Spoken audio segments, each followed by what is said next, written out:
tous, bienvenue dans la matinale du bâtiment. C'est l'émission incontournable de ce mondial du bâtiment en direct sur BatiWeb TV, BTP TV et Web IKEO. Aujourd'hui encore un programme chargé pour parler, le thème du jour c'est BIM Architecture. Bonjour Régis. Bonjour Marie-Letty. Vous allez bien? Ça va très bien, c'est un plaisir de me retrouver sur ce plateau avec vous. Eh bien, plaisir partagé. Comme je vous le disais, un programme très chargé. Nous recevons dans un instant de nombreux invités, des experts, des chroniqueurs, comme par exemple François-Gabriel Perrodin de A26 Atelier BLM. Il nous parlera de ce décalage du BIM et de l'industrie française. Grégoire Covin d'Ocnoplast. Nous aurons également Benoît Janin de Script & Go. Mais nous commencerons avec monsieur Patrick Vrignon de BTP Consultant et Rémi Vizière de GA Consulting. Mais avant de recevoir nos invités, nous allons parler des temps forts. Hier, lundi, un temps fort à l'ouverture de salon, la conférence sur les nouvelles salles de bain. Conférence extrêmement intéressante. On sait que maintenant la salle de bain est une des pièces préférées des Français et sur le parc de 30 millions de logements à rénover, plus ou moins, la salle de bain est la pièce centrale de cet acte de rénovation. Un sondage récent indique qu'environ une personne sur deux envisage de refaire sa salle de bain. Donc la conférence... Je fais partie de ces gens-là. C'est vrai? Oui. Je vais la refaire bientôt. Si on ne l'est pas aujourd'hui, on sera demain avec l'envie d'avoir sa salle de bain à refaire. Donc beaucoup de choses intéressantes sur cette conférence et on en voit quelques-unes à l'écran. Bien évidemment le WC suspendu qui est un incontournable des nouvelles salles de bain ou en tout cas de la pièce attenante des toilettes attenantes à la salle de bain. Les baignoires multifonctions. Ah moi je veux bien celle-ci. Baignoire sabot, là aussi fortement tendance, séparée de la cloison et très élégante. Et donc l'auditoire était attentif pour regarder un petit peu quelles étaient toutes ces tendances. Dans celle-ci, on a effectivement une tendance à la plus grande accessibilité de la salle de bain. Accessibilité aujourd'hui avec des receveurs plats, voire des douches à l'italienne quand c'est possible. Mais accessibilité pour plus tard. La rénovation est souvent l'acte de personnes qui atteignent la cinquantaine, la soixantaine et qui ont effectivement se posent la question de l'accessibilité de leur salle de bain. Donc, une conférence extrêmement intéressante. Le meuble devient lui aussi un incontournable, exactement comme ça l'a été il y a une vingtaine d'années dans la cuisine. Aujourd'hui, dans la salle de bain, le meuble doit être design, doit s'adapter à toutes les tailles de salles de bain. Il y a des grandes salles de bain, il y a des toutes petites salles de bain si on est à Paris sous les combles par exemple. Dans tous les cas, le meuble doit être design, doit accueillir une vasque, deux vasques, permettre les rangements, ne pas être trop épais, ne pas être envahissant. En tous les cas, il y avait beaucoup de monde sur cette conférence. Beaucoup de monde sur cette conférence. Beaucoup de monde sur ces conférences. Et ça donne tout à fait envie, je n'ai pas encore eu le temps, mais j'invite tout le monde à le faire, à aller se promener dans les allées. Pour avoir des idées. Pour avoir des idées, exactement. Mon lapsus n'était pas involontaire. D'aller se promener dans les allées d'Idéaubin parce qu'il y a plein de découvertes intéressantes à faire. Bon, c'est parfait. En tous les cas, comme on vous l'annonçait tout à l'heure, nous accueillons maintenant nos invités du jour pour parler de BIM Architecture avec monsieur Patrick Vrignon de BTP Consultant. Bonjour monsieur. Merci de vous prêter au jeu de l'interview. Alors présentez-nous BTP Consultant. Notre réflexion, c'est de faire en sorte que grâce au BIM, nos métiers évoluent même s'ils sont fortement réglementés. On voit maintenant des business models où on fait intervenir l'acquéreur en amont qui va définir son logement avant que le bâtiment soit lui-même défini. Bref, je pense qu'on est à l'aube d'une révolution industrielle. D'accord. Et vous proposez à vos ingénieurs des formations. De quelle manière ça se concrétise ? Alors, nos ingénieurs par rapport au numérique ont effectivement des formations autour du BIM. Mais après, on les met tout de suite en pratique. Alors notamment en contrôle technique où on leur demande de pouvoir, dès l'amont, pouvoir mettre leurs avis dans la maquette numérique. Et puis ensuite, effectivement, de travailler sur des plateformes collaboratives. D'accord. Très bien. On va voir quelques images. Vous nous avez apporté un magnifique clip qui a été réalisé chez vous. On va regarder ça tout de suite. Un magnifique clip.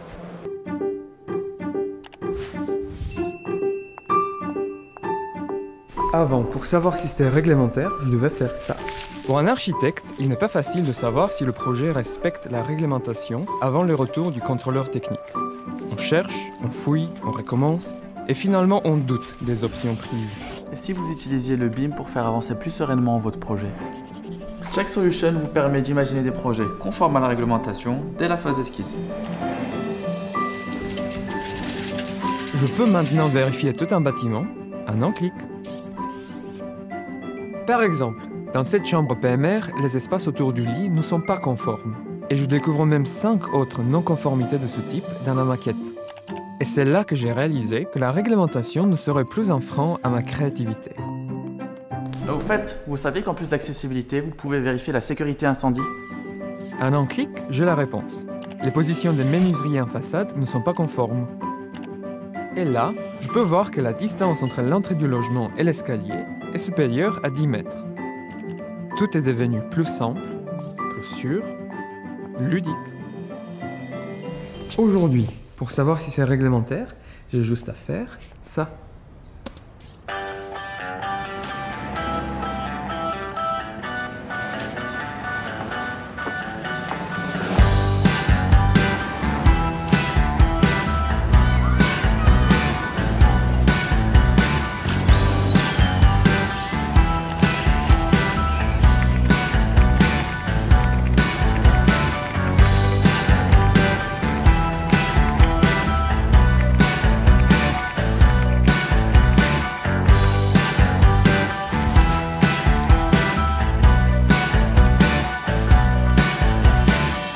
Bien réalisé, ça donne presque envie de se lancer dans le BTP. Ah oui, voilà, oui, tout à dans fait. l'architecture. Exactement. Ça a l'air vraiment très simple finalement.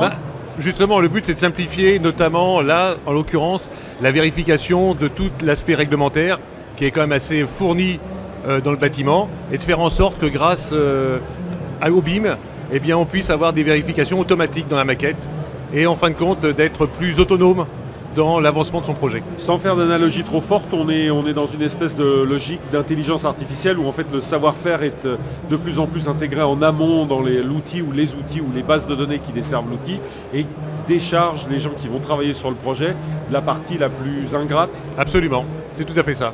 Tout à fait. Ah ouais. Parlez-nous de ce défi BIM 3.0 que vous avez Alors, ici BIM au salon. 3.0 vient d'un constat, c'est que lorsqu'un projet se fait, alors là, on a eu la chance d'avoir un bailleur social, France Habitation, qui nous a donné une opération sur laquelle on a pu s'appuyer. Eh bien, on s'aperçoit qu'en fin de compte, le locataire, le gardien, n'a pas forcément accès au départ au bâtiment, à l'information. Et bien souvent, lorsqu'il récupère un bâtiment, eh bien, il a des remarques intéressantes qui malheureusement ne peuvent pas être prises en compte puisque le bâtiment est construit. Donc l'idée de ce stand, c'est grâce à la réalité virtuelle et la réalité augmentée, puisqu'on a repris un peu des choses qui existent dans le naval. J'avais été visiter le Technocampus de Saint-Nazaire et ça m'avait donné des idées sur le sujet.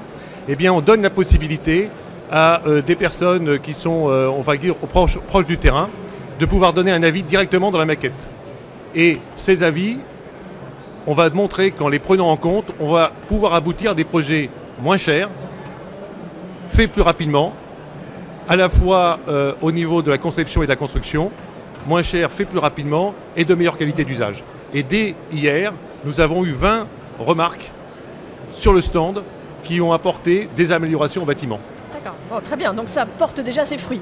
Ça porte ses fruits et donc vendredi, nous organiserons une table ronde pour restituer ces éléments et montrer que notre façon de travailler dans le bâtiment qui est, on va dire, inchangée depuis 30 ans, puisque c'est toujours la même chose, APS, APD, DCE, etc., doit évoluer si on veut faire que le BIM soit véritablement un enjeu pour améliorer la construction. Oui, je confirme d'ailleurs que dans mes pérégrinations sur le salon, j'ai rencontré un gamiste en menuiserie aluminium qui fait maintenant la même chose et qui dispose d'une salle de réalité virtuelle où au tout début de la maquette, l'architecte, l'entreprise et y compris les clients peuvent venir inspecter le bâtiment final, bien sûr à l'état de réalité virtuelle, et effectivement faire des remarques alors que le projet n'est pas encore bouclé. Donc absolument, ça semble être une évolution importante qui n'était pas forcément imaginée au départ dans la maquette numérique. L'union oui, fait la force. Mais il faut savoir que dans l'industrie, dans les autres industries, ça fait 20 ans qu'ils déjà ils travaillent sur ces aspects-là, même si la technologie n'est pas du tout du même niveau que dans le bâtiment. Et je pense qu'on a du retard dans le bâtiment. Je pense qu'on est le secteur industriel, d'ailleurs des études l'ont montré, où par rapport au numérique, nous sommes le plus en retard. Oui, c'est ce qu'on disait en préambule à notre entretien, c'est qu'effectivement la France c'est dans ce domaine-là en particulier pas spécialement avancé, mais donc ça va peut-être permettre de mettre les bouchées doubles et d'aller plus vite maintenant. J'espère, c'est ce qu'on sent. j'espère, et je compte sur les pouvoirs publics pour aussi évoluer leur manière d'imprimer le bâtiment en France. Ouais, Nous, du côté des médias, on essaye de faire ce qu'on peut puisqu'on vous invite et on essaye de je vous parler remercie. le plus souvent possible parce qu'en faire la promotion intelligente nous paraît important. Je vous en remercie. Merci infiniment Monsieur Vrignon. À côté de vous, on l'annonçait tout à l'heure, Rémi Vizière de GA Building. Bonjour, présentez-nous GA Building. GA Smart Building, on est une société, un groupe. Alors, est-ce qu'on vous entend bien en régie? Parce que nous, on ne vous entend pas forcément bien. Parce qu'à ce moment-là, vous pourriez peut-être... Il faut que je parle un peu plus fort, je me rapproche. Voilà, c'est bon parfait. là? Oui, parfait. Donc GA Smart Building, on est un groupe de construction intégré dont le siège est basé à Toulouse. On se définit comme un fabricant constructeur, à savoir que les bâtiments qu'on construit, on va mettre en œuvre dedans des solutions qu'on conçoit, qu'on développe, qu'on produit et qu'on installe sur chantier. Que ce soit sur de la structure, de l'enveloppe ou des équipements. On est 450 personnes. On a un rythme de croissance important ces dernières années. Voilà ce que je peux dire au global. On intervient sur à peu près toute la chaîne de valeur, depuis les phases d'avant-projet jusqu'à la phase d'exploitation. L'avez-vous dit, mais depuis quand existe la société? On se définit comme une start-up de 140 ans. Une start-up de 140 ans, oui, c'est original, mais c'est très bien. La fondation, c'est 1875, par deux familles, Guiraudy Aufèvre, a beaucoup évolué depuis. Le cœur de métier initial, c'est la préfa béton. Et on est resté sur ce créneau en l'agrémentant au fur et à mesure. Alors, quelle est la définition du BIM pour vous? En fait, le BIM, pour nous, au-delà des acronymes qu'on peut trouver partout, c'est un vrai outil numérique en tant qu'industriel de la construction. On y est allé à la base pour doper notre capacité à produire, être meilleur, aller plus vite, être plus performant aussi économiquement et d'un point de vue purement organisationnel. Donc une augmentation de la productivité. Exactement. On est allé pour ça à la base et on y est allé, on a lancé des choses dans ce domaine-là il y a quasiment une dizaine d'années en s'inspirant de ce qui se fait ailleurs dans l'industrie. Simplement aujourd'hui, nous, notre vision, c'est de dire qu'il faut transposer le BIM au fait que il ne faut pas voir un simple produit avec une maquette, mais c'est le bâtiment en tant que tel qu'on prend comme un produit industriel et qu'on traite comme un produit industriel, avec une maquette qui définit tout ce qui va être construit. Et derrière, comme le disait M. Vrignon, l'objectif, c'est pas juste de faire une belle maquette, c'est d'avoir un vrai avatar numérique du bâtiment construit pour qu'on puisse l'exploiter proprement derrière. Et avatar qui va effectivement tenir toute la durée de vie du bâtiment, y compris pendant son exploitation, même si on n'y est pas encore tout à fait. On doit faire évoluer les pratiques. On se base essentiellement sur des outils numériques et sur des formats, des logiciels qu'on souhaite durables dans le temps. Donc là-dessus, on s'est lié à pas mal de consortiums et de groupes de travail. On en parlait justement avec M. Vrignon. L'idée maintenant, ça va être de consolider un peu tout ça et d'aller vraiment dans un sens qui est commun à tout le monde. Alors en janvier prochain, vous allez lancer le MOOC BIM. Je vous propose de regarder ce lancement qu'on a déjà en images. On l'a en exclusivité, regardez. Pour concevoir des bâtiments modernes et intelligents, pensés pour répondre aux besoins des usagers, il faut des savoir-faire, des technologies, mais surtout de nouvelles méthodes de travail. Le BIM, c'est une véritable révolution où tous les corps de métier partagent l'information tout au long du cycle de vie du bâtiment, de sa conception à son exploitation. Plus qu'un outil, c'est une nouvelle manière de travailler, plus collaborative et transparente, pour qu'aujourd'hui et demain, les informations soient partagées aux bonnes personnes au bon moment. Venez découvrir un monde de possibilités et formez-vous à l'avenir. Avec le MOOC BIM, devenez acteur de la transition numérique. À partir du 16 janvier 2018, inscription en ligne dès maintenant sur la plateforme MOOC Bâtiment Durable. Devenez acteur du numérique. De quelle manière ça se traduit?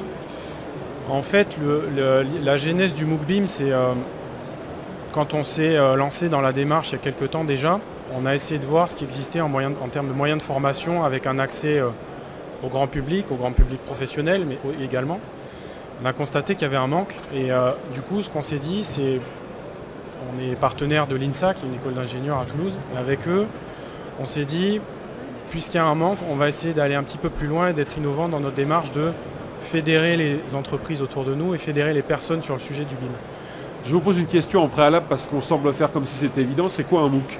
Un MOOC, c'est l'acronyme anglais de Massive Online Open Courses. En gros, c'est un cours en ligne qui est animé sur plusieurs semaines, comme un vrai cours quand on va à l'école, sauf qu'il est virtualisé sur Internet, auquel on peut s'inscrire et qu'on peut suivre. Il y a des vidéos, des supports écrits, des exercices à faire. C'est une vraie formation qui permet d'avoir un préalable sur le BIM. Et l'objectif ici, là, ça va être de fournir aux personnes qui vont le suivre les clés pour avancer sur le sujet avec leur propre entreprise. Et alors qu'il y a dans le partenariat qui a... Donc en fait aujourd'hui on a eu l'idée à la base avec l'INSA, puisque l'INSA de son côté forme des ingénieurs qui ont vocation à utiliser ces outils. Donc de toute façon déjà on intervenait avec eux sur la formation des élèves, mais on s'est dit il faut aller plus loin.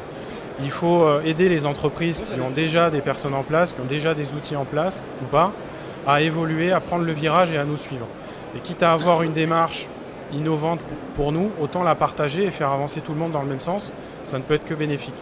Donc l'idée c'est qu'on s'est fédéré avec l'INSA et puis on a consulté l'ADEME qui a mis en place une plateforme bâtiment durable qui existe depuis quelques temps déjà. Il y avait déjà eu des initiatives pour lancer des MOOC sur le BIM par le passé, pas forcément abouti. Là on a vraiment souhaité aller au bout de la démarche. Donc aujourd'hui le MOOC est en ligne à partir de janvier, les inscriptions sont déjà ouvertes et je précise que c'est gratuit. Donc c'est important à dire parce qu'effectivement beaucoup de gens se posent la question. Le MOOC, vous l'avez bien défini, on savait un peu ce que c'est mais vous l'avez bien défini. Ce sont des formations gratuites. On peut être extrêmement nombreux puisqu'en fait la seule limite c'est d'avoir accès au web avec un micro et le temps pour travailler. Et puis donc démarrage début janvier. Donc démarrage en janvier, les contenus, on a eu la chance de travailler avec M. Vrignon qui intervient dans le MOOC aussi. C'était un moment sympa à passer. Le tournage et donc il apporte sa vision. Voilà. Après l'idée c'est vraiment que chacun apporte sa pierre à l'édifice. Et dans ce MOOC on a essayé d'avoir une grande variété d'intervenants et pas d'avoir un seul prof devant l'écran avec on n'est pas dans le cours magistral. Non, pas du tout. On est vraiment dans une alternance entre du cours classique on va dire avec des intervenants sur fond vert qui vont faire défiler du contenu très académique ou à but de vulgarisation. Et on alterne beaucoup avec des témoignages de professionnels qui sont très impliqués dans la démarche. Voilà. Donc l'apprenant n'a pas l'impression d'être seul devant son écran, mais il est vraiment dans une mise en situation non seulement d'un cours magistral, mais aussi d'intervenants nombreux et donc de quelque chose finalement d'assez vivant. Et au-delà de ça, on propose des exercices qui sont dits collaboratifs. C'est-à-dire qu'on met tout de suite les intervenants dans le bain et on leur propose de faire des exercices et d'échanger dessus en collaboratif. Donc on leur fournit une mallette de base et on leur permet d'avancer, d'échanger. Il y a un forum, voilà. Donc il y a un peu d'humain quand même. Voilà. Il y a un peu d'humain, mais on est dans une logique d'auto-apprentissage. Les gens suivent bien. Justement, quand on leur demande un peu de travail collectif. Les gens ne décrochent pas et donc on a fait en sorte que ce soit le plus ouvert et le plus compréhensible et agréable possible. Vous avez les moyens de suivre s'il y a du décrochage, comme on parlait du décrochage scolaire? On va l'animer le MOOC, ouais. Toutes les semaines, il y a une équipe encadrante qui va suivre la participation des différentes personnes qui seront inscrites. Voilà, c'est important à dire, c'est pas quelque chose qui tourne tout seul, qui une fois qui est monté et lancé tourne tout seul. C'est quelque chose sur lequel il y a une équipe pédagogique finalement qui va suivre de façon hebdomadaire. L'équipe pédagogique effectivement est formée, on est en train de se mettre au point pour qu'en janvier on soit opérationnel pour suivre le cours. Pour une société comme la vôtre, quel investissement ça représente en temps, en argent, en femmes et en hommes? Au final, à l'échelle de notre chiffre d'affaires, c'est quelque chose qui est supportable. On est à quelques dizaines de milliers d'euros. Après, c'est du temps passé et je dirais que le principal temps passé, il est sur la production au final du MOOC, pas tellement sur le fond, parce que le fond, on avait déjà du contenu. L'INSA, au niveau de ses cours et de son contenu pédagogique, avait déjà des choses aussi. C'est vraiment du temps à passer en production. Donc vous mettez en forme des éléments qui sont en grande partie déjà existants, vous mettez la ligne pédagogique et puis hop, on développe. Alors, le temps presse, Régis, je suis désolée. J'avais beaucoup de questions, mais on va s'arrêter là. Hein. Merci, on en discutera infiniment après. À tous les deux. Vous savez que quand même, on a été posé la question aux exposants ici s'ils savaient la définition, s'ils connaissaient la définition du BIM et du MOOC, parce que même moi je ne le prononce pas bien, du MOOC. On va regarder tout de suite ce micro-trottoir. Alors connaissez-vous le mot BIM? Non. Merci messieurs. Pas du tout. Pas du tout. Et le mot MOOC? MOOC, oui. Vous savez ce que ça veut dire? Il me semble que c'est des espèces de tutoriels sur Internet ou des choses comme ça, non? En fait, ouais, c'est un anglicisme pour dire Massive Open Online Course. Donc ouais, c'est des vidéos en ligne pour apprendre à se former. Et le mot BIM, vous savez pas? BIM, c'est pour Building Information Modeling. Ah, d'accord. C'est la maquette numérique comme on connaît. Ok. Merci. Connaissez-vous le mot BIM? Non. Et le mot MOOC? Non plus.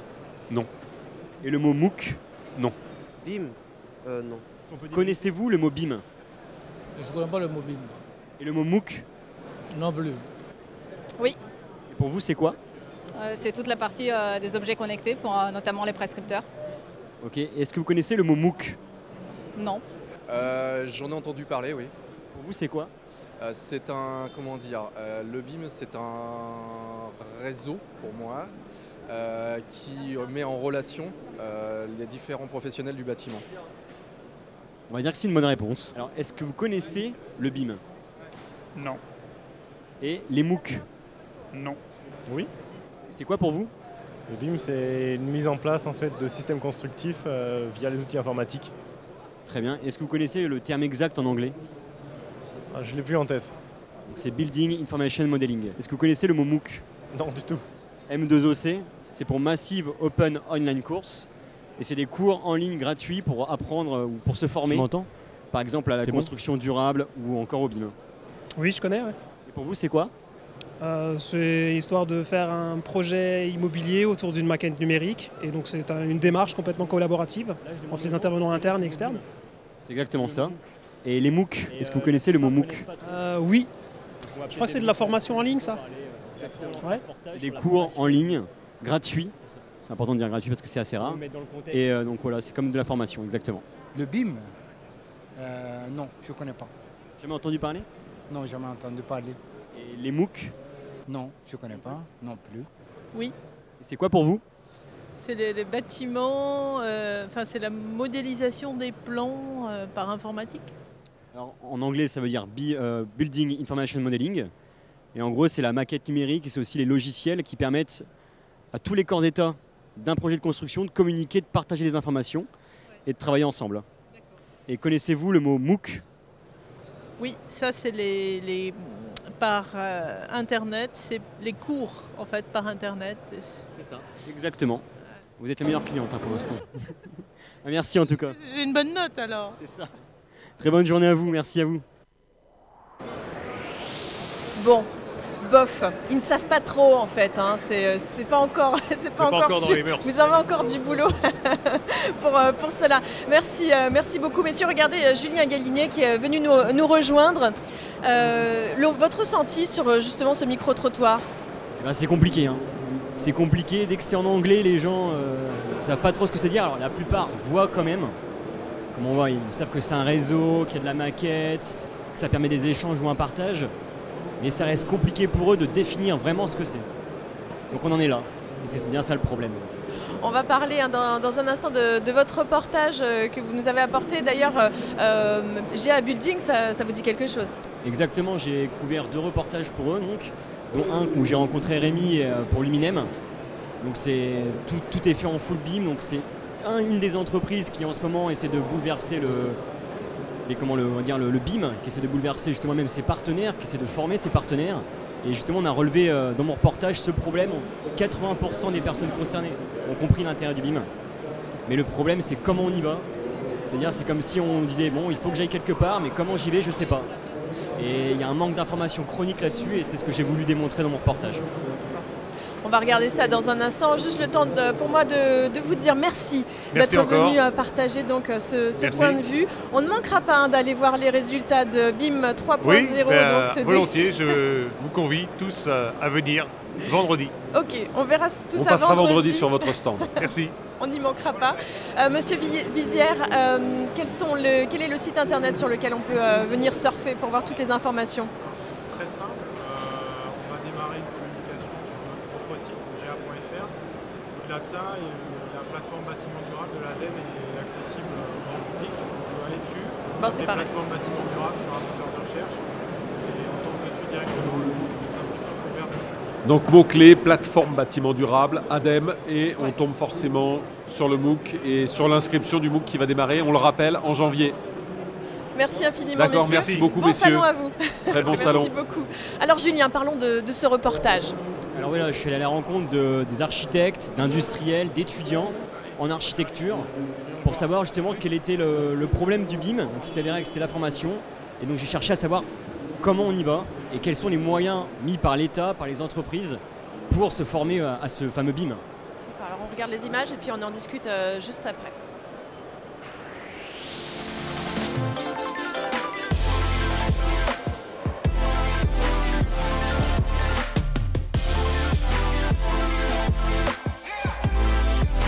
Le BIM, pour Building Information Modeling, révolutionne la façon de construire.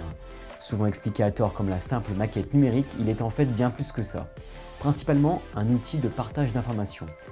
Il s'adresse à tous les acteurs du secteur de la construction, de l'architecte au maître d'œuvre en passant par l'électricien. Le secteur est chamboulé et cela fait de la formation un véritable enjeu. La sensibilisation, pour moi, elle est bien avancée, mais il faut la continuer. Et aujourd'hui, il faut qu'il y ait une formation. L'État n'a pas attendu 2017 pour se positionner et a créé il y a pratiquement 3 ans le plan de transition numérique du bâtiment. Le but était simple, dire aux professionnels du secteur que le BIM ne mord pas et qu'il faut y aller quoi qu'il arrive en montrant l'intérêt qu'il peut avoir. Mais où en est-on aujourd'hui?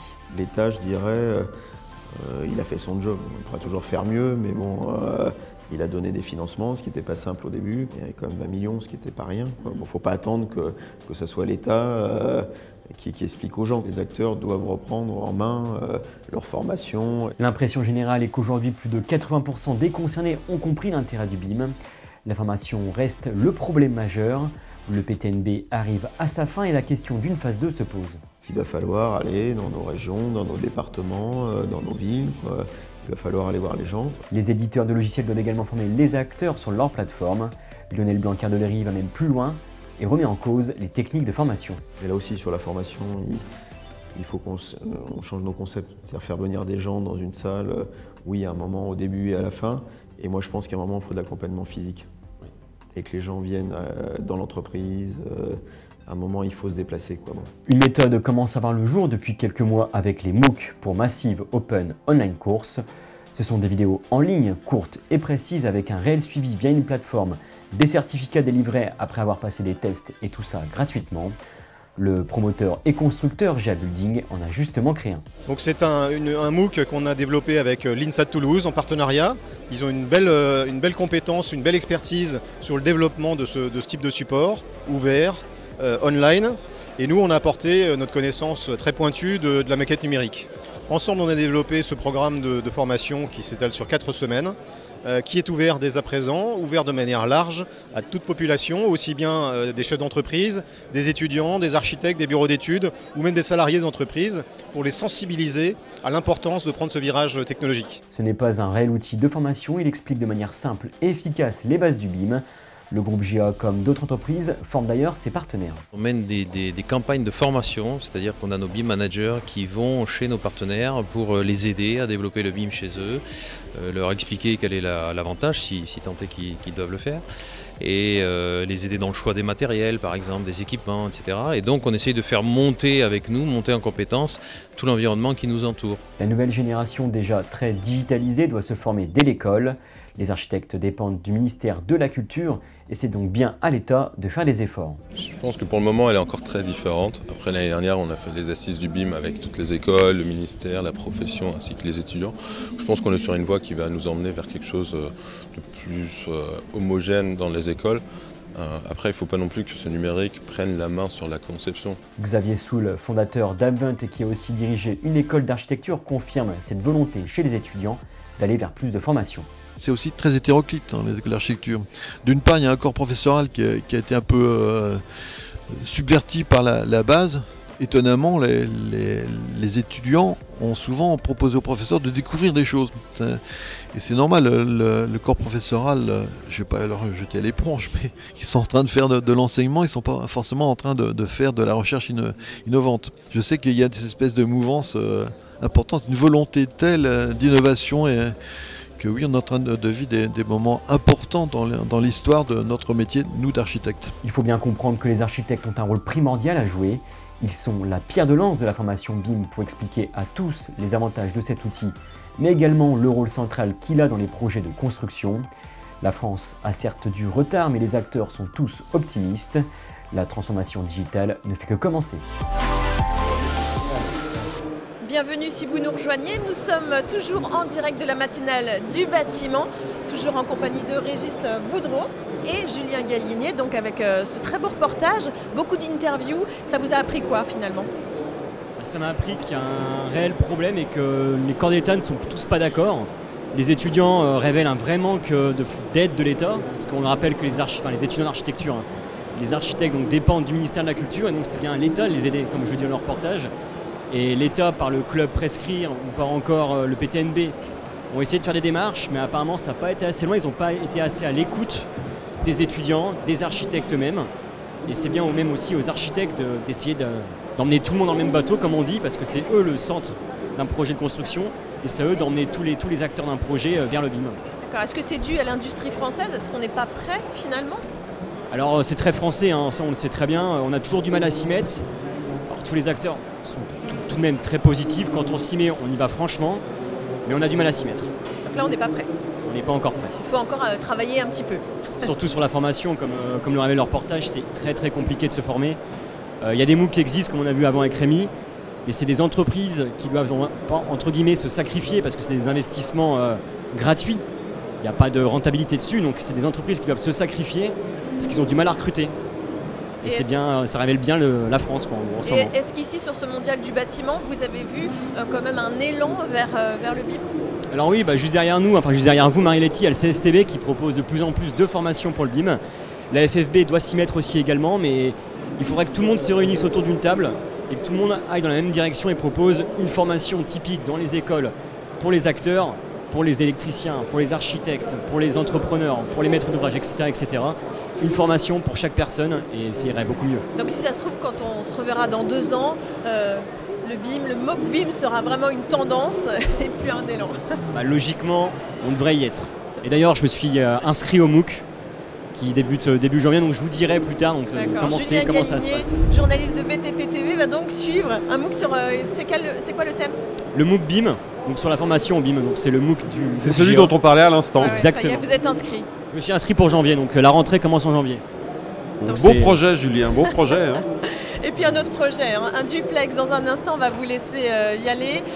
Vous nous réservez une petite surprise, c'est ça? C'est ça, alors il va y avoir un peu de 3D, je vais être un peu ridicule, mais je m'excuse tout de suite. Hein. Non, mais le ridicule ne tue pas, Julien. Exactement. Donc toujours sur le thème du BIM, évidemment. Bon, merci beaucoup, Julien. On se retrouve aussi dans la semaine. Vendredi, pour parler de... politique. Pour parler de politique. Oh là, Politique du bâtiment, précisons-le. Très intéressant. Et puis faire un bilan du salon tous ensemble parce qu'on aura découvert plein de choses pendant toute la semaine. Et d'autres duplex. Bon, allez vous préparer Merci. au tournage. Merci infiniment. On a reçu sur ce plateau monsieur Grégoire Covin de Ocnoplast. Vous êtes le PDG d'Ocnoplast. Merci. On s'est vu hier d'ailleurs. Exact. On s'est vu, on va y revenir. Hier, on a vu votre vidéo, on va parler BIM, c'est ça? C'est ça. C'est le sujet du jour. Et monsieur Benoît Janin, président de Script & Go. Bonjour. Bonjour. Bienvenue. Merci de l'accueil. Bienvenue à tous les deux. Alors on le disait à l'instant, monsieur Grégoire Covin, vous êtes venu hier. D'ailleurs, on peut revoir l'émission qui présentait votre société Ocnoplast sur Batiweb. Sur Batiweb, TV, sur la Batiweb TV, bien sûr, et BTP TV. En quelques mots, si on n'a pas le temps d'aller revoir l'émission là tout de suite, représentez-nous votre structure. Alors très rapidement, en fait, Octoplast, nous sommes un industriel de la menuiserie, PVC, aluminium, avec un rayonnement européen, puisqu'on est présent dans 15 pays d'Europe et également aux États-Unis et en Afrique sur la distribution de menuiserie prête à poser, pour le neuf et la rénovation. Donc 23 ans de croissance perpétuelle, et là, ça y est, vous êtes prêts à vous lancer dans le BIM. En fait, c'est même plus que le BIM. En fait, jusqu'à présent, on a une approche beaucoup orientée sur la rénovation.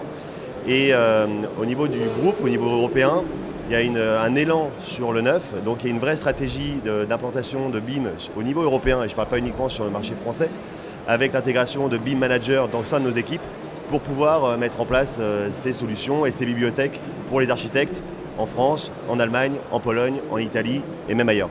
Donc l'idée, c'est de dire, bon, ok, sur le marché de la rénovation, le BIM, c'est pas encore aujourd'hui, la maquette numérique en rénovation, on ne connaît pas. Non, pas encore, oui. Mais dans le neuf, c'est indispensable, donc on bascule tous nos produits. Oui, en fait, c'est déjà une démarche qui a déjà commencé dans d'autres pays, notamment en Allemagne, puisque l'Allemagne, on est assez présent dans le milieu du neuf en Allemagne, et c'est des solutions qu'on a mis en œuvre depuis lors. Alors on intègre effectivement tous les paramètres technologiques de nos produits de façon à faciliter la vie et avoir une communauté de travail, quoi. Vos gammes sont les mêmes en Allemagne, en France? Pas tout à fait. D'accord. Pas tout à fait. Il y a des spécificités, des normes qui sont différentes. C'est-à-dire qu'on a parlé hier, nous on est Ocnoplast, on est certifié sur chaque pays où on est présent. Donc on est pré-certifié par l'IFT en Allemagne, qui a ses spécificités. Oui, les organismes de certification sont différents d'un pays à l'autre. Même s'ils se coordonnent entre eux, les certifications ne sont pas tout à fait équivalentes. Et les techniques de pose sont également différentes. Donc naturellement, les produits sont différents. Tout à fait. On regarde quelques images là en ce moment, on voit des petites images de chez vous, c'est ça? Vos chaînes de production? Oui, là ce sont les chaînes de production. Alors on a la chance de pouvoir fabriquer également nous-mêmes notre vitrage, ce qui nous permet de fabriquer du double vitrage, du triple vitrage, voire même du quadruple vitrage, avec des coefficients d'isolation qui sont énormes. Et notre cœur de métier, c'est le PVC, c'est évident. Le PVC a énormément évolué et permet de répondre à des besoins d'isolation thermique et de coût qui me semblent aujourd'hui incontournables, tout en gardant une esthétique et des couleurs disponibles. Qu'est-ce qui vous a amené alors à intégrer l'aluminium? C'est une grosse tendance du marché, c'est-à-dire qu'on voit qu'il y a deux tendances. Il y a la tendance PVC qui jusqu'à présent était majoritaire à hauteur de 80% des fenêtres il y a encore 15 ans en arrière. Et puis l'aluminium qui a fortement progressé pour le milieu du neuf, à cause des problématiques de couleur. Par contre, depuis quelques années, les technologies du PVC a foncièrement évolué. Le plexage notamment, je crois. Le plexage, le laquage, le filmage, le film aluminium. Et en fait, aujourd'hui, le PVC peut vraiment répondre aux besoins du neuf à part entière. Mais n'importe comment, vous continuerez à faire de l'aluminium? Oui, parce que même si le PVC est beaucoup plus isolant et beaucoup plus avantageux en matière de coût, il y a certaines architectures qui nécessitent de l'aluminium. Donc on fera effectivement les deux approches, PVC et aluminium. Dernière question sur le sujet, vous développez votre propre gamme de menuiserie aluminium, de profilés aluminium, ou vous travaillez avec une gamme déjà existante? Alors sur le PVC, on a notre propre gamme, on est complètement exclusif sur ce genre de choses. Par contre, sur l'aluminium, on est intégrateur de solutions, c'est-à-dire qu'on va travailler avec différents gammistes, différents produits, de façon à pouvoir assembler nos produits nous-mêmes. Ouais. Donc je ne vous pose pas la question sur le gamiste, il y en a plusieurs? Il y en a plusieurs. D'accord, merci infiniment en tout cas d'être venu. Est-ce que vous avez autre chose à ajouter par rapport au BIM? Je pense que c'est les personnes qui sont intervenues au préalable ont eu raison, c'est vraiment un moyen de concentrer les compétences et de travailler ensemble sur des projets et d'avoir une cohérence de discours et de regrouper les informations. Par contre, ce qui est compliqué, c'est de donner accès à toutes les bibliothèques et d'avoir une homogénéité de discussion entre les uns et les autres. Ça va être le travail qui va être le plus difficile. Oui. Et c'est la raison pour laquelle on va lancer également au 1er janvier en France toute une démarche de prescription auprès des architectes, d'information, de formation. On va aller à l'encontre, aller les rencontrer, on va les rencontrer les architectes de façon à pouvoir discuter, échanger, améliorer nos gammes de produits, améliorer les outils qu'on va leur mettre à disposition de façon à ce que ça soit facilement utilisable pour l'ensemble. Donc c'est une vraie démarche sur 2018. Pour travailler ensemble donc, dans la prescription. Voilà, un sujet central pour vous. Bien sûr. Et c'est logique quand on développe le neuf. Bien sûr, c'est fondamental. Ouais. Fondamental.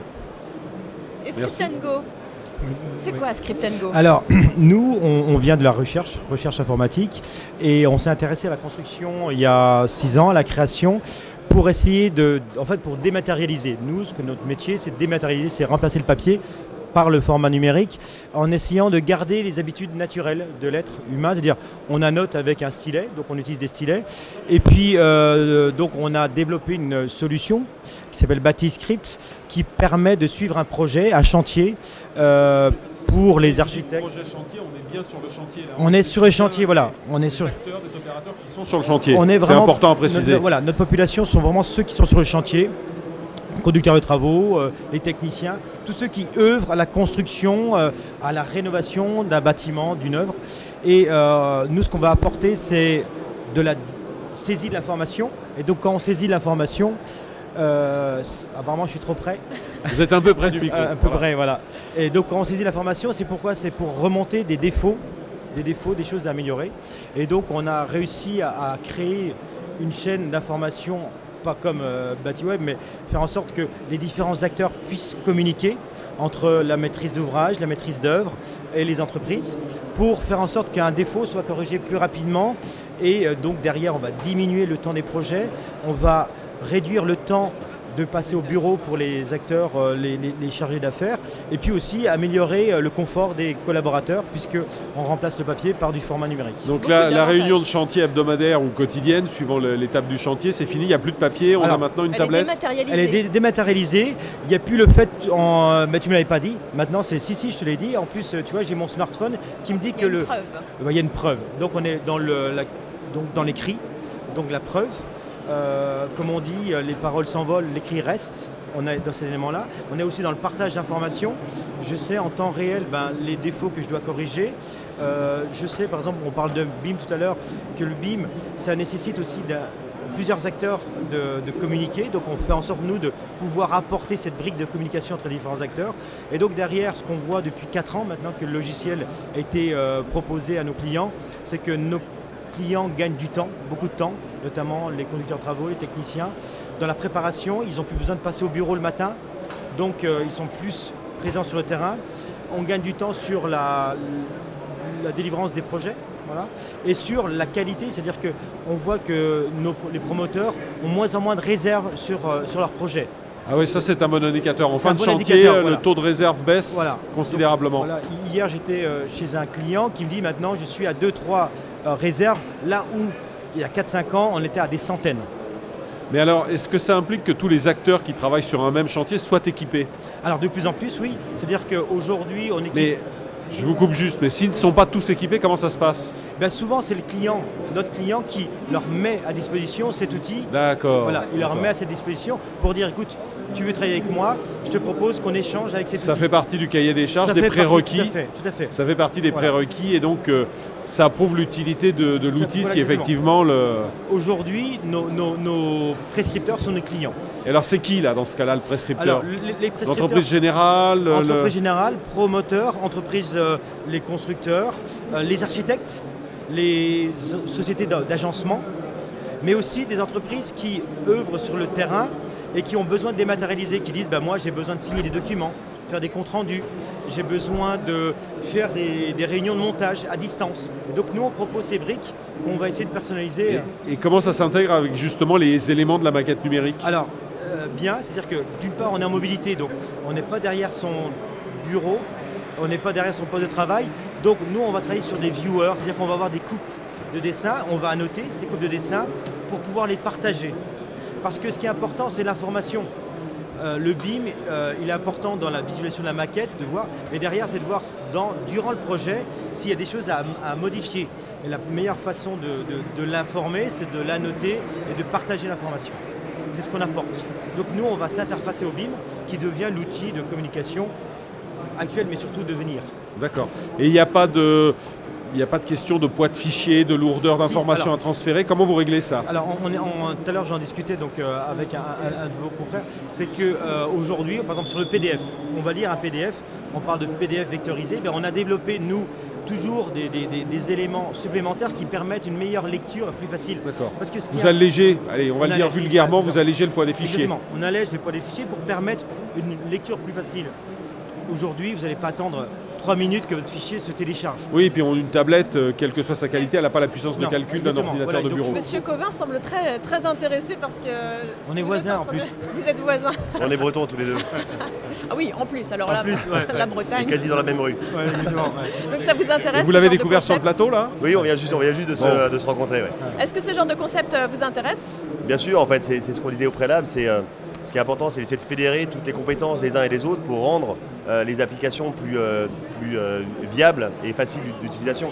Et je pense que le produit qui est développé avec le fait d'avoir une trace écrite, c'est fondamental dans le bâtiment et principalement sur du neuf.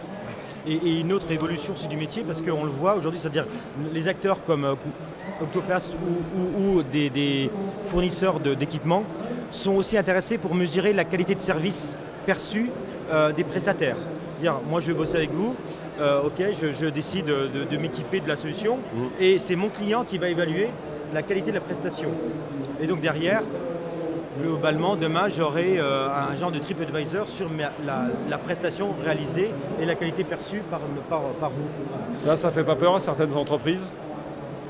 Je sais pas, non, c'est la performance. En fait, derrière, c'est la performance. Aujourd'hui, vous allez au restaurant, auparavant, vous allez regarder quelles sont les appréciations. C'est question de qualité. Il n'y a que des avantages. Voilà. Globalement, on peut toujours avoir une crainte, mais je pense qu'il faut regarder devant et se dire qu'aujourd'hui, les outils de communication nous permettent d'avoir une meilleure trace et un meilleur suivi.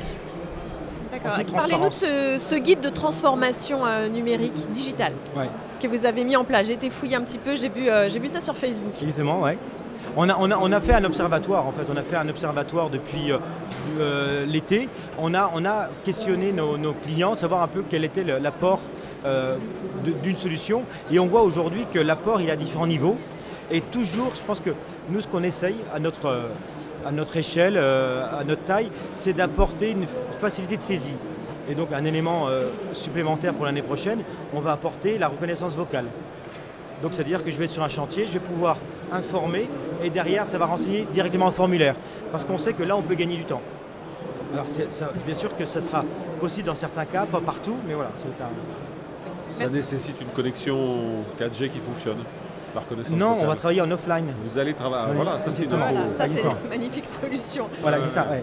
C'est ça. En fait, c'est qu'il y a des solutions aujourd'hui comme Siri et autres qui existent. Nous, on va un peu plus loin. Donc, on bénéficie en fait de la recherche. On travaille avec des laboratoires de recherche, donc en région Bretagne, qui nous permettent d'avancer, permettent de faciliter la vie de nos clients. Parce que hier, j'étais avec un client, donc, et pour lui, ça lui semblait évident aujourd'hui qu'un conducteur de travaux ne passe plus tous les matins au bureau, que pour lui, il passe déjà. Ah ouais, si, il faut qu'il passe au moins une fois par semaine. Je dis pourquoi? Ben, quand même c'est bien qu'on se voit, ok. Mais néanmoins on s'aperçoit qu'aujourd'hui le gain il est en moyenne au moins de 15% par ressource. Donc sur un chantier vous avez 50 personnes, c'est énorme. Et le passage au bureau. Merci infiniment. Bon. C'est pour le café. C'est pour le café. Voilà. C'est ce que j'allais dire. Ouais, c'est important le café. Après, parce qu'on me fait signe que Julien Galinier est en place sur son stand. Alors je ne sais pas vraiment où est-ce qu'il est. Il nous réservait une petite surprise. En tous les cas, merci beaucoup merci, d'être messieurs. venus partager votre point de vue. On vous souhaite un très bon salon. Allez, c'est à vous Julien. Et rendez-vous sur vos stands pour les gens qui veulent poursuivre la conversation. Merci. Hall A 101.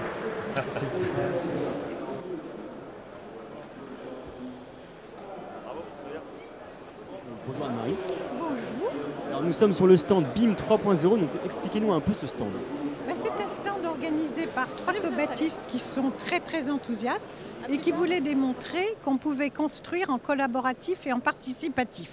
Donc pendant 5 jours, sur un programme immobilier de 61 appartements à Sceaux, nous allons démontrer qu'on peut construire moins cher, de meilleure qualité, pour des logements bons pour tous. Là, c'est un immeuble social, mais ça pourrait être un autre immeuble, ce serait pareil. D'accord, donc cet immeuble, on va aller le voir tout de suite en maquette numérique avec Jérémy, donc suivez-moi. Hop. Alors, bonjour Jérémy. Bonjour. Alors, qu'est-ce que tu es en train de faire actuellement là? Alors là, j'ai intégré à la maquette Archi tous les réseaux MEP. Donc ça va nous permettre de visualiser la maquette avec les plans Archi et les réseaux et de voir si dans la cave de ScaleOne Portal, de voir s'il y a des incohérences avec s'il y a des incohérences. Donc le but, c'est de voir les incohérences? C'est ça, de voir les incohérences et aussi de voir les problèmes architecturaux. Donc par exemple, on a créé des erreurs pour les locataires qui vont venir visiter.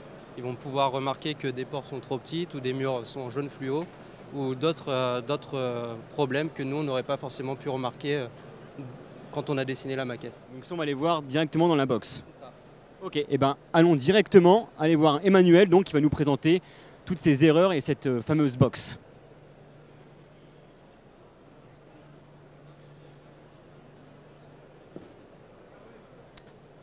Alors on va essayer de se faire un petit chemin avec Emmanuel. Alors bonjour Emmanuel. Bonjour Emmanuel Icard. Alors présentez-nous un peu cette box. Alors cette box en fait c'est un SaaS immersif qui permet en fait d'immerger les utilisateurs à l'échelle 1 dans une donnée numérique virtuelle. Ça peut être une donnée BIM comme une donnée CAO traditionnelle. Est-ce qu'on peut tester? Bien sûr. Alors on va tester. Écoutez monsieur. Hop, je vais vous prendre ça.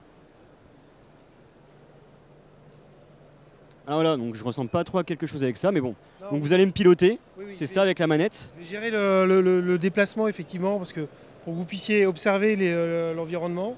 Je vais vous naviguer, puis derrière vous regardez si vous voyez des défauts dans la maquette numérique. Vous êtes à l'échelle, vous déplacez dans un bâtiment comme s'il existait. D'accord, donc on va essayer de trouver les défauts que Jérémy me parlait juste avant. Donc je me place.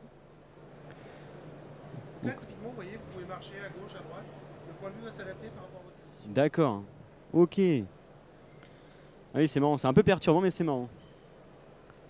Donc là, par exemple... Ouais. En gros, grosso modo, ouais. Là, on a retiré les murs. Hein. C'est des choses qu'on peut... On a retiré les murs. Après, c'est des filtres qu'on peut appliquer sur la maquette BIM. Hein. Et donc, vous choisissez un peu quels éléments vous voulez voir dans la maquette numérique. Le sol, là, qui est un peu jaune. On va se rapprocher. On va se rapprocher du sol jaune. J'y vais doucement. Alors, je sais pas si c'est normal. Hein. Ah, le sol jaune, ouais, c'est une couleur. Je pense qu'on va être dans une pièce, effectivement, un peu particulière. Donc l'idée, voilà, c'est vraiment de travailler tous ces éléments. Ouais, effectivement, on est dans une pièce bizarre. Vous avez bien vu, parce que regardez, si je vais vous rajouter les murs, et vous allez voir, je remets les murs, et là vous avez une porte qui va vous paraître peut-être un peu petite. On va essayer. Écoutez, je vais vous positionner devant. Alors là, vous voyez peut-être pas, mais je peux vous dire que la porte, le haut de la porte arrive au niveau de mon menton. Donc en gros, c'est une porte de 8. Alors on va essayer de franchir la porte. D'accord, là je me suis pris la porte en pleine tête. D'accord, très bien. Eh bien merci. Donc à quoi? Donc ça sert pour quel corps de métier? Alors, aujourd'hui c'est une technologie qui est utilisée dans l'industrie. On va chez les équipementiers, les constructeurs automobiles, on va dans l'aérospatial. Aujourd'hui on regarde notamment, c'est un projet qu'on a avec BTP Consultant, pour construire une offre et voir les usages dans le monde de la construction et de l'immobilier. D'accord. Et de regarder justement dans quel contexte, dans une cabane de chantier, ce type de revue peut avoir un intérêt. Donc c'est ce qu'on est en train d'étudier et de construire. Eh bien, merci Manuel pour ce petit moment et puis cette démonstration pleine. Et donc Anne-Marie, est-ce que vous avez d'autres trucs à nous présenter ici, d'autres possibilités? Tout à fait. On a une autre possibilité qui est complémentaire à celle de Scale One Portal, qui est avec Vosomtech, hein, qui est de montrer qu'effectivement, par rapport à une maquette immersive comme ça, on peut regarder avec l'architecte et puis après avec le futur locataire ou propriétaire tout ce que l'on peut incorporer comme produit, soit extérieur, soit intérieur, et ça peut aller jusqu'à la décoration.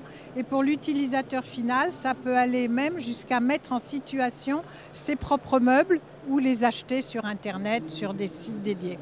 C'est le début complètement de la 3D immersive pour même le particulier maintenant avec le BIM 3.0.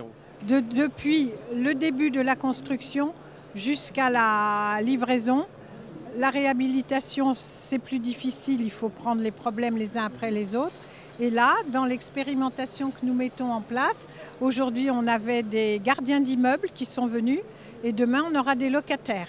Parce qu'effectivement, tout le monde est propriétaire ou locataire d'un espace et c'est intéressant d'avoir les réactions en amont.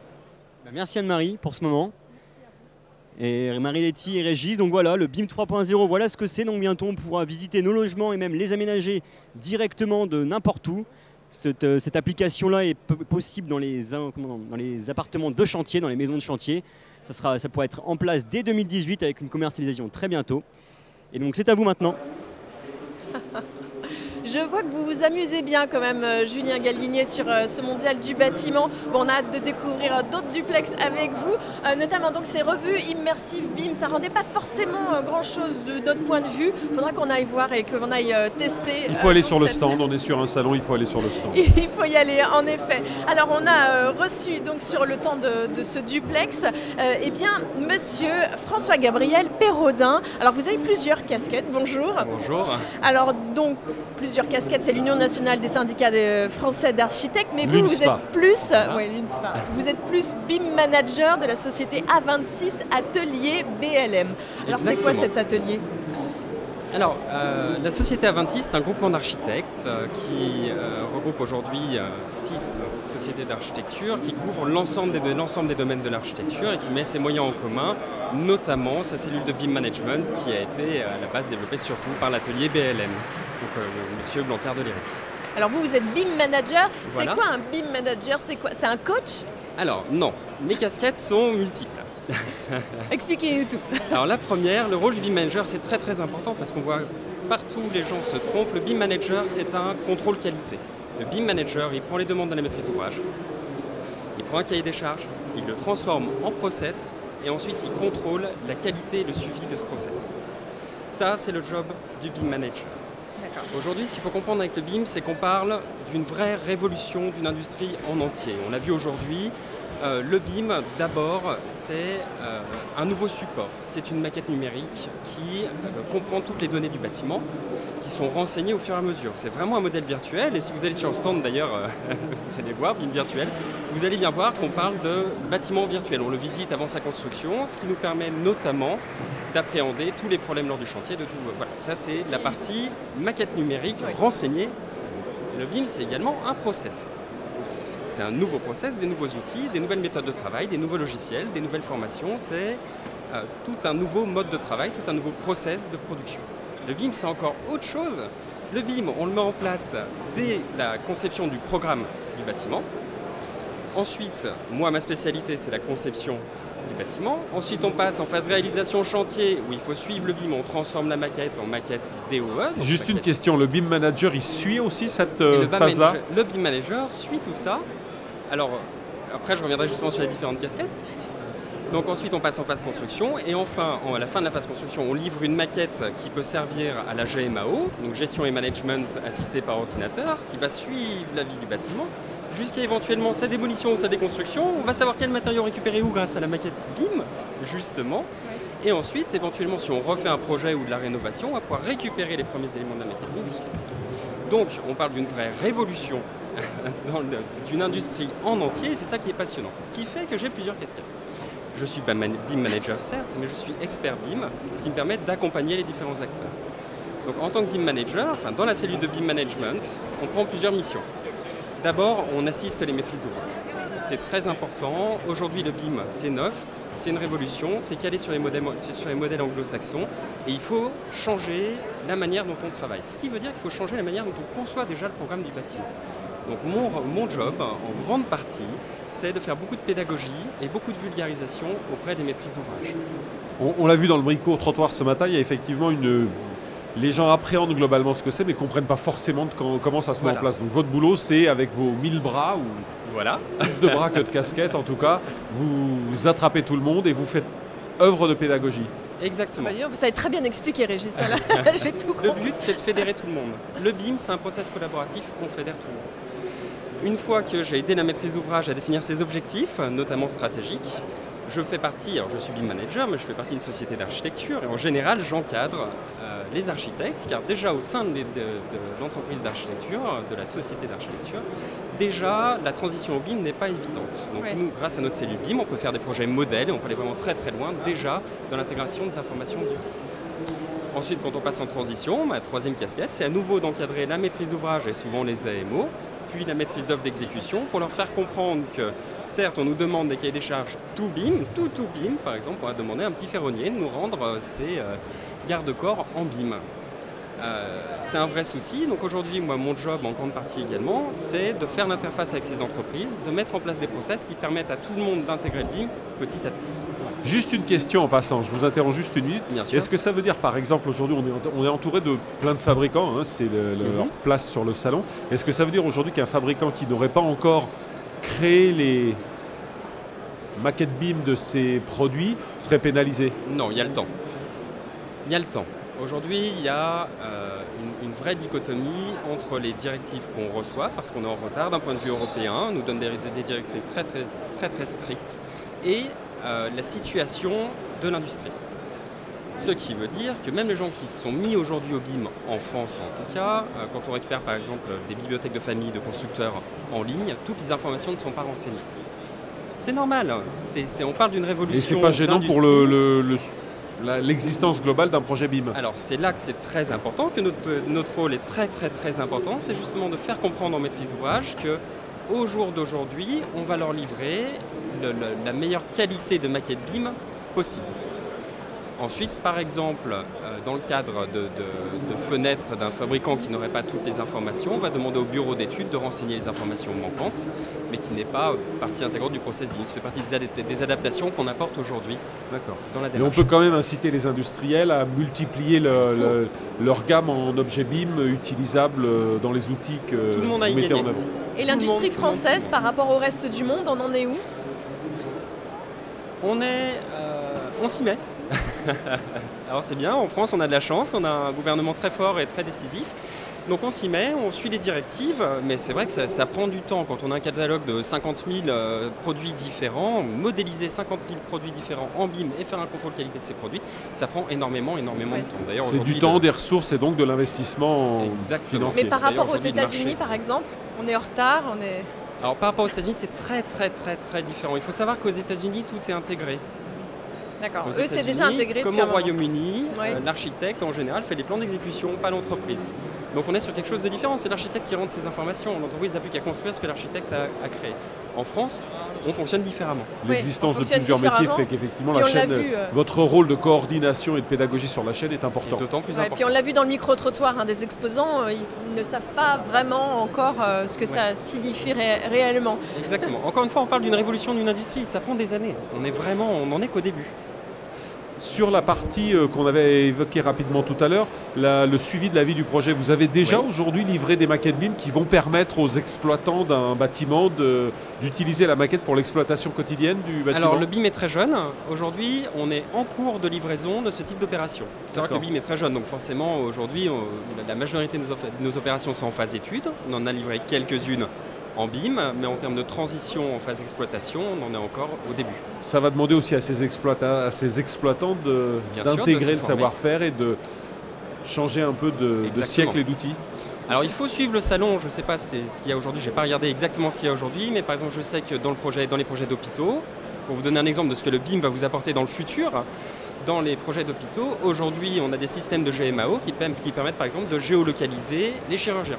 Donc vous avez besoin d'un chirurgien en bloc tout de suite, vous avez la liste et un point rouge sur le plan qui vous montre où est le chirurgien le plus proche dans la spécialité qui vous intéresse pour l'amener directement au bloc. On fait des progrès extraordinaires. Ah oui, donc c'est pas uniquement l'exploitation du bâtiment, mais éventuellement même la vie ou plutôt le travail des occupants qui sont en fonction de leur métier qui occupe le bâtiment. Exactement. Ah oui. La technologie existe maintenant, il faut juste qu'on arrive à l'appliquer et à l'intégrer dans les process, d'où l'importance du rôle du BIM manager, de l'accompagnateur BIM en fait.